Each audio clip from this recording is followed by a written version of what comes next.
Dear viewers, যারা দেখছেন এবং শুনছেন, কোনো ভূমিকা না করে সরাসরি বলি, গতকাল মির্জা ফখরুল ইসলাম আলমগীর বলেছিলেন আমাদেরকে নিয়ে, বিএনপিকে নিয়ে ষড়যন্ত্র হচ্ছে বিএনপিকে নিশ্চিহ্ন করার জন্য। সেই মির্জা ফখরুল ইসলাম আলমগীর আজকে বলেছেন এখন পর্যন্ত সরকার ঠিকঠাক আছে, যা করতেছে তা সব ঠিক আছে। এর অর্থ হচ্ছে গতকালকে উনি হয়তো মববাজিদের, মব সরকারের চুদা খাইছে, যার কারণে আজকে ওনার বয়ান চেঞ্জ হয়ে গেছে। অতি সহজে বলি, বিএনপিকে নিয়ে আলোচনা করার আর কোনো ফুরসত, অবসর, টাইম এসব আর নাই। দল হিসাবে বিএনপি নিশ্চিহ্ন হবে, এটা নিশ্চিত। আমি আগেও আজকের ভিডিওতে বলেছি। যাই হোক, এরপরে আসি আসল বিষয়ে। সেটা হচ্ছে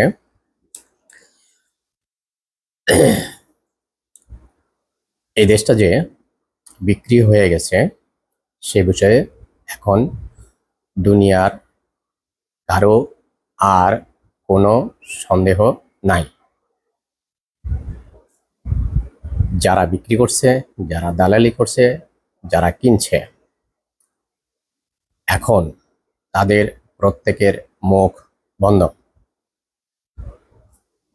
কারণ এই বেচা বিক্রির বিষয়টা এখন সূর্যের চাইতেও শক্তিশালী। আপনারা মনে করতে পারেন আমি একটা পাগল, সূর্যের চাইতে আবার শক্তিশালী হয় কিভাবে?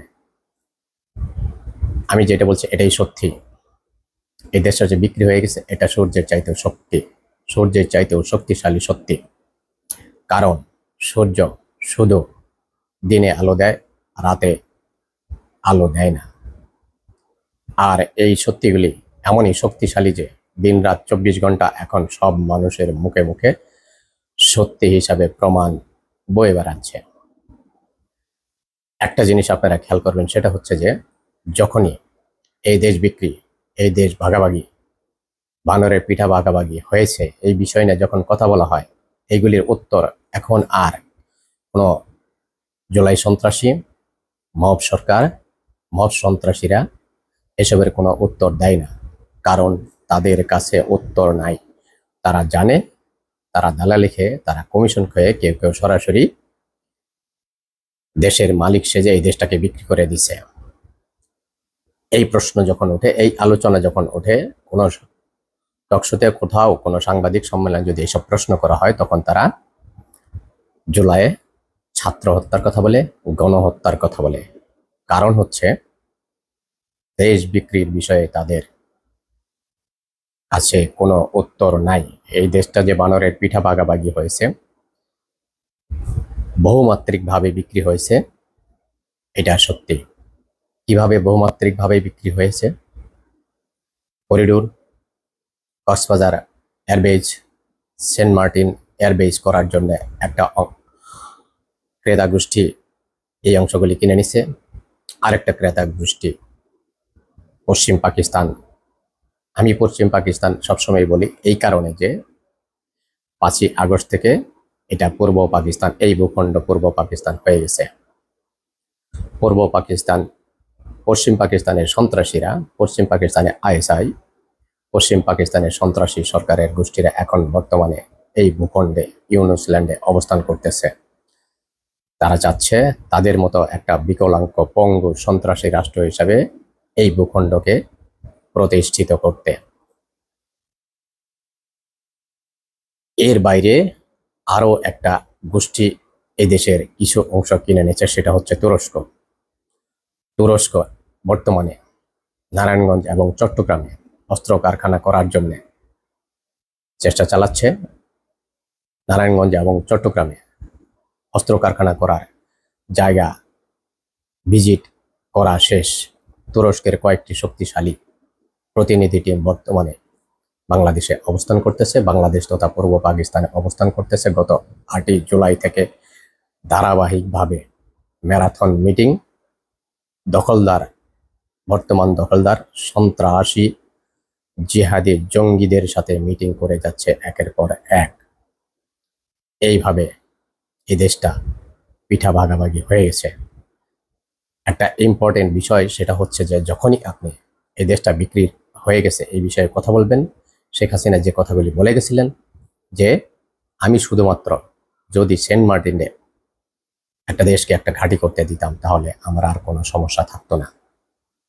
এই প্রশ্নগুলি যখন আপনি তুলবেন, এই বিষয়গুলি যখন এখন দৃশ্যমান হয়ে গেছে, এই প্রশ্নগুলি এখন যখন আপনি তুলবেন, তখন এই দেশের এবং বিদেশে অবস্থানরত কিছু সন্ত্রাসী, দৃশ্যত আমরা যাদেরকে দেখি বিভিন্ন নামি দামি বিশ্ববিদ্যালয়ে পড়ুয়া, শিক্ষক, পিএইচডি, নানান রকমের ডিগ্রি হোল্ড করে আছে তারা, এরাও জানে যে জুলাইয়ে এই ভূখণ্ডে এই বাংলাদেশে কি ঘটেছে। কিন্তু জুলাইয়ে ছাত্র হত্যাকে তারা গণহত্যা বলে চালায় দিতে চায়। এই সন্ত্রাসী গোষ্ঠী তারা জানে যে জুলাইয়ে এই দেশে কোনো গণহত্যা হয় নাই। এই জিনিসগুলি তারাও জানে, তারপরেও তারা এই সমস্ত ভণ্ড কথাবার্তাগুলি বলে, কারণ তারা জুলাই সন্ত্রাসের সুবিধাভোগী। আর এরা শিক্ষকতা, এরা ছাত্র, এরা সুশীল, এই সমস্ত ভণ্ড পরিচয়ে সমাজে ঘুরে বেড়ায়, বিভিন্ন জায়গায় সোশ্যাল মিডিয়াতে বক্তব্য রেখে যায়। গণহত্যা কি ভয়ানক মারাত্মক বিষয় এবং ফ্যাসিস্ট কি মারাত্মক বিষয়, এই সন্ত্রাসীরা সেটা ভালো করে জানে, তারপরে তারা এই কথাগুলি সবসময় বলে। এখন হচ্ছে তারা কেন বলে এই কথাগুলি? তারা এই কারণে বলে যে তারা ক্রেতা, বিক্রেতা, মিডিয়া বা দালাল, এই তিন যে কোনো ভাগের এক ভাগ। জুলাই গণহত্যা, জুলাই তারা দাবি করতেছে কখনো 1400 মারা গেছে, কখনো দাবি করতেছে 800 মারা গেছে, কখনো দাবি করতেছে 600 খুন হয়েছে। কিন্তু এই সন্ত্রাসীরা কখনোই বলে না যে জুলাই আগস্টে এই ভূখণ্ডে 3200+ আইন শৃঙ্খলা রক্ষাকারী বাহিনী, সর্বাধিক সংখ্যক পুলিশ খুন হয়েছে। আমার কাছে তথ্য, ডাটা, বিপি নাম্বার, কর্মস্থল সহ 6200+ আইন শৃঙ্খলা রক্ষাকারী বাহিনীর ডাটা আছে, যারা এখন পর্যন্ত নিখোঁজ বা খুন, এগুলি সময় মতো প্রকাশ করা হবে। আমি কথা বলতে বলতে দেখবেন এখানে বিভিন্ন ভাষার কিছু মেসেজ চলে আসে। সারা দুনিয়ায় আমার তথ্য কালেকশনের সংযোগ আছে। যে কথাটা বলতেছিলাম সেটা হচ্ছে যে এই 1400, 600 বা 800 কোনো পুলিশ, কোনো ছাত্র খুন হয় নাই। এগুলিকে তারা পরিকল্পিতভাবে নিজেরাই খুন করছে, যা আপনারা জানেন। যে 1400-র কথা তারা বলতেছিল, এর মধ্যে 380 বা 82 জন অলরেডি ফেরত এসেছে। এরকম বিভিন্ন জায়গায় বক্তব্য আপনারা দেখেছেন। অতি সম্প্রতি রংপুরের একটা ছেলে জুলাইয়ে খুন হয়েছে বলে যে তথ্য প্রকাশ করা হয়েছিল, সোশ্যাল মিডিয়াতে ছড়ানো হয়েছিল, সেই ছেলেটাও দুঃখ প্রকাশ করে বক্তব্য দিয়েছে যে যেই ঘটনা ঘটেছিল সেটা আমিই ছিলাম, আমাকে নিয়েই গুজব ছড়ানো হয়েছিল, এর জন্য আমি দুঃখিত। এই সন্ত্রাসীদেরকে, এই গুজব গোষ্ঠীকে চিহ্নিত আমরা করে রেখেছি। এসব বিষয়ে যথাযথ সময়ে কথা হবে, তাদেরকে খোঁজার প্রয়োজন নাই। তারা সবসময় আমার আপনার মাঝে চলাফেরা করে, কথাবার্তা বলে, এগুলি আপনারা দেখবেন, জানবেন। সবচাইতে আবারও সত্যি কথা হচ্ছে যে জুলাইয়ে ছাত্র হত্যা হয় নাই।